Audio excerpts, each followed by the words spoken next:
हम शिव जी को जल चढ़ा रहे हैं, पर जल चढ़ाने में भी कहीं हम अपना जल चढ़ाते चढ़ाते किसी को दिखा तो नहीं रहे हैं, अपन किसी को ये तो नहीं बताना चाहते कि मैंने शिव जी पर इतना जल चढ़ाया, मैंने इतना दही चढ़ाया, मैंने इतना दूध चढ़ाया, मैंने इतना अभिषेक किया, मैंने इतने बेलपत्र चढ़ाए।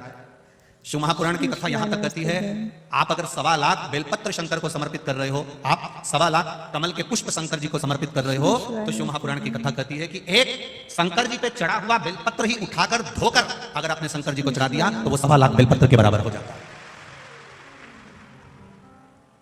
श्री शिवानमस्तु। तुलसी का दल, गंगा जल, बेलपत्र और कमल का पुष्प, ये 4 चीजें कभी बासी नहीं होती। गंगा का जल अगर आपका 2 साल, 5 साल, 10 साल, 15 साल, 20 साल पुराना भी रखा है तो वो बासी नहीं होता। कमल का पुष्प भगवान शिव को समर्पित करने के बाद 5 दिन तक बासी नहीं होता। बेलपत्री, एक बेलपत्री देवाधिदेव महादेव पर चढ़ी हुई है, उसको धोकर चढ़ाते रहें, वो कभी बासी नहीं होती। और तुलसी का दल कभी बासी नहीं होता, ये बासी है। श्री शिवानमस्तु। भागवत, रामायण, गीता, शिव पुराण, भगवान का भजन, कीर्तन, स्मरण, मंत्र जाप, आपके गुरु ने जो आपको जाप दिया है, आपके गुरु ने जो शब्द दिया है, आपने जो भगवान का नाम पकड़ कर रखा है, भजन पकड़ कर रखा है, ये कभी बासी नहीं होता। आप जब गाओगे तब वो ताजा, उसमें बासी का नहीं। श्री शिवानमस्तु। एक अखबार को अगर 5 बार पढ़ लोगे ना, एक अखबार को अगर 10 बार पढ़ लोगे तो बोर हो जाओगे। एक किताब को अगर 5-10 बार पढ़ लिया तो बोर हो जाओगे।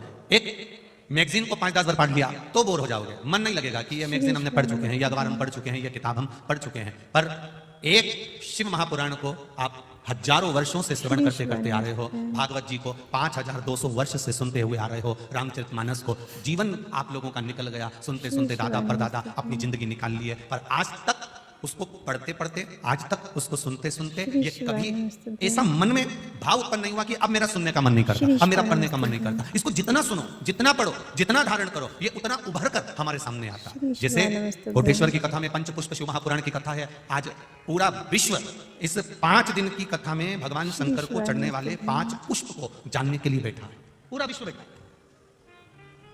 श्री शिवानमस्तु। कि वो 5 पुष्प कौन से हैं जो देवाधिदेव महादेव को प्रसन्न करने के लिए समर्पित किए जा सकते।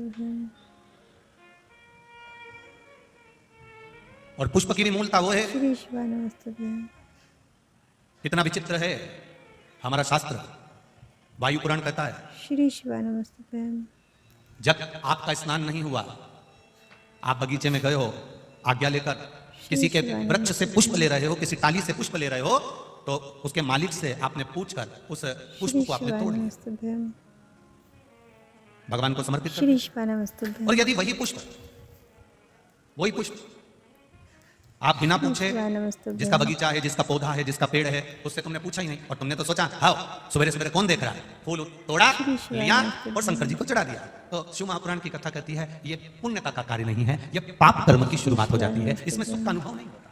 थोड़ा आप लोगों को बड़े बुरा लग सकता है कि हम दूसरे के पेड़ से फूल तोड़ कर ला रहे हैं, या तो आपको उस पेड़ वाले से हम दूसरे के बगीचे से पुष्प लेकर आ रहे हैं, या तो उस बगीचे वाले से हम दूसरे के यहाँ से पुष्प लेकर आ रहे हैं। उस पुष्प जिसके बगीचे से ला रहे हो, जिसके पौधे से ला रहे हो, जिसके वृक्ष से ला रहे हो, शंकर भगवान को फूल चढ़ाने का भी नहीं है आपके पास में, तो आप एक चावल का दाना चढ़ा दो, पर अपना चढ़ाओ। शंकर जी को अगर फूल चढ़ा रहे हो तो आप पहले सामने वाले से पूछो कि आपके बगीचे से मैं रोज फूल तोड़ सकती हूँ, आपके यहाँ पेड़ से मैं आप पुष्प ले सकती हूँ। अगर वो कहते हाँ हमारे यहाँ तो लगे ही रहते हैं, तुम्हारा मन करा करे तोड़ लिया करो, तुम्हारा मन करे उतार लिया करो और भगवान को चढ़ा दिया करो, तो वो पुष्प जब आप शिव जी को चढ़ाओगे तो आपको जीवन में आनंद की अनुभूति होगी और आपके कार्य सफल होना प्रारंभ हो जाएंगे अपने आप।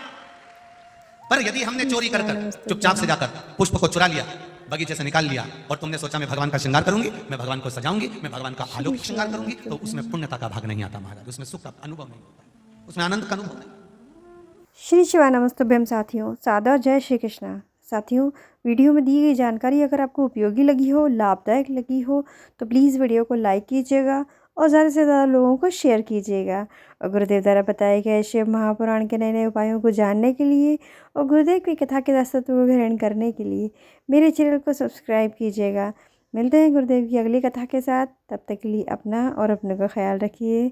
सादर जय श्री कृष्णा। श्री शिवाय नमस्तुभ्यम। हर हर महादेव।